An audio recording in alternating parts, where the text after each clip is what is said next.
The man who ruined every wedding. 100 guests turned to stare when the groom slammed his champagne glass onto the table and shouted, "Why is he here?" The music stopped mid-note. Even the violinist froze. At the back of the ballroom, standing beneath dripping crystal chandeliers in a wrinkled charcoal suit, was Elliot Vale, the wedding planner with the worst reputation in the city. 3 viral disasters in 2 years. A collapsing flower arch, a chocolate fountain explosion, and one unforgettable incident involving a live swan escaping into a hotel kitchen. People literally made compilation videos about him. So when billionaire socialite Vanessa Laurent hired him for the most anticipated wedding of the year, the internet treated it like a countdown to catastrophe. And now the groom looked seconds away from throwing him out. Elliot slowly raised both hands. "I'm not here to ruin your wedding," he said carefully. The bride looked confused. "Then why are you soaking wet?" Only then did everyone notice the rainwater dripping from his sleeves onto the marble floor. Elliot glanced toward the giant ballroom windows overlooking downtown Manhattan. Outside, red emergency lights flashed through the storm. "Because your original caterers just abandoned the venue." Silence. Vanessa blinked. "What?" "The delivery trucks are stuck under flood closures," Elliot explained. "Your executive chef quit 30 minutes ago, and half your staff walked out with him." The groom laughed once in disbelief. "That's impossible." Elliot reached into his pocket and placed a folded resignation letter onto the table. The groom's face went pale. Guests began whispering instantly. Phones came out. Somebody muttered, "This is going viral." Vanessa grabbed Elliot's arm. "Tell me you fixed it." He hesitated. That hesitation nearly broke her. Then he said quietly, "I'm trying." The ballroom exploded into panic. Bridesmaids crying. Investors arguing near the bar. A live streamer whispering updates into her phone like she was covering a natural disaster. Outside, thunder rolled across the skyline, and through all of it, Elliot moved with terrifying calm.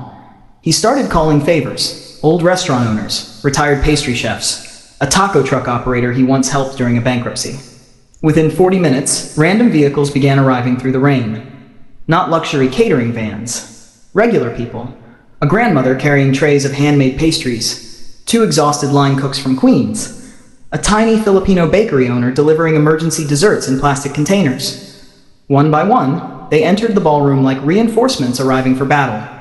Vanessa stared in disbelief. Who are these people?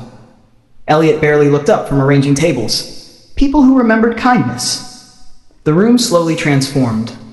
Not into the luxurious perfection originally planned, but into something warmer. Real. The millionaire ice sculptures melted away unnoticed while strangers worked shoulder to shoulder in the kitchen. One chef burned his hand and laughed it off. The grandmother scolded drunk guests into helping fold napkins. The taco truck owner somehow became best friends with the orchestra conductor, and for the first time all night, people stopped performing. They started connecting. At 9:17 p.m., Vanessa found Elliot alone in the service hallway trying to scrub sauce off his cuffs. "You knew this could happen, didn't you?" she asked softly. "No," he admitted. "Then why stay?" He smiled tiredly. "Because everyone leaves when things get ugly." For a moment, neither of them spoke. Rain hammered the windows. Somewhere inside the ballroom, guests suddenly erupted into applause. Vanessa frowned. "What now?" They walked back in together. And froze. The guests weren't applauding the wedding. They were applauding the staff. The cooks. The servers. The exhausted strangers who saved the night. One by one, guests stood from their tables. Then the groom stepped onto a chair holding a champagne glass. "I owe someone an apology," he announced. The entire ballroom turned toward Elliot. The groom climbed down and walked across the room slowly. "You know what I thought when I saw you tonight?" he admitted. "I thought you were the disaster." Elliot looked away awkwardly.